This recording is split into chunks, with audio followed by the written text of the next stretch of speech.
Perkenalkan, nama saya Ilham Rizky dan di sini saya akan melakukan video tentang review tentang materi IMK selama 1 semester. Jadi pertama-tama, apa itu IMK? Dari namanya sendiri udah kelihatan ya, interaksi manusia komputer, yaitu interaksi antara kita manusia dalam menggunakan komputer. Atau kalau menurut Hewitt et al, salah satu founder perusahaan HP, beliau mendefinisikan bahwa IMK adalah suatu disiplin ilmu yang berfokus pada desain, evaluasi, serta implementasi pada sistem komputing yang interaktif untuk kegunaan manusia dan ilmu-ilmu yang berada di sekitarnya. Nah, dari definisi tersebut bisa disimpulkan bahwa IMK ini adalah disiplin ilmu yang sangat harus dibutuhkan dalam kita merancang sebuah UI produk. Dalam hal ini produknya itu software, bisa web, mobile app, ataupun game. Nah, UI ini merupakan bagian dari komputer atau perangkat lunak yang dapat dilihat, didengar, disentuh, dan juga kita bisa ajak bicara baik secara langsung ataupun ada proses pemahaman tertentunya.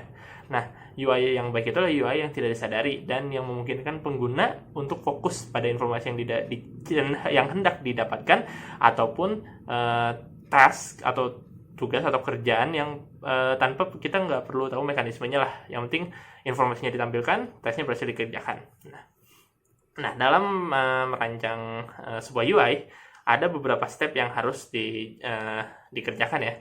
Di sini saya akan langsung merangkumnya aja ya. Ada 14 step, di mana step pertama dan kedua itu lebih pada pemahaman usernya.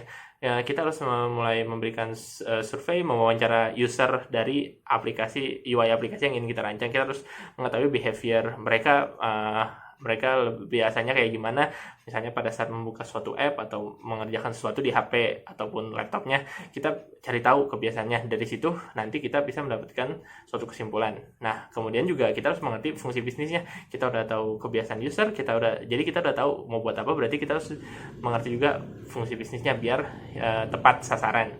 Nah, untuk step 3 sampai step 13 itu adalah perancangan UI-nya, mulai dari menentukan sistem menu, navigation, Windows-nya mau seperti apa, terus dari seperti warna, message yang ditampilkan apa saja, dialog box-nya, Windows-nya, lalu juga feedback yang harus kita berikan pada saat misalnya kita aplikasi sedang melakukan sesuatu, internasionalisasi, lalu image, icon, juga pemilihan kombinasi warnanya itu ditentukan pada step ketiga sampai 13. Dan yang terakhir step 14 adalah testing atau uji coba, di mana kita melakukan uji coba baik dilakukan oleh seorang profesional atau sekelompok profesional, ataupun kita berikan prototype langsung ke user yang pada step 1 sudah kita wawancarai agar mereka sendiri merasakan dan mengetahui apa yang harus diperbaiki dari UI tersebut. Nah, prinsip-prinsip ini juga digunakan pada saat kita merancang sebuah UI web, mobile app, dan game. Di web juga misalnya kita ambil contoh, mungkin yang pasti sering digunakan adalah YouTube untuk menonton video kan.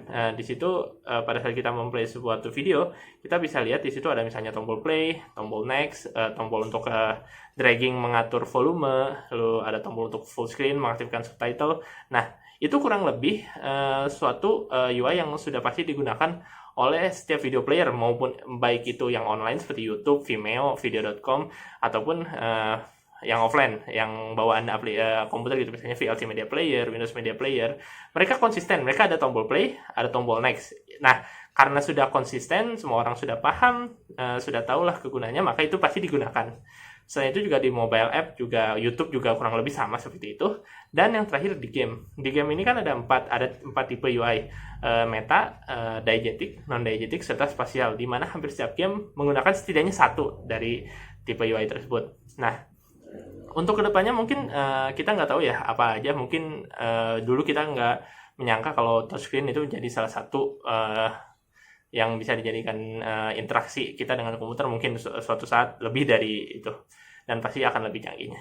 Ya, sekian, terima kasih.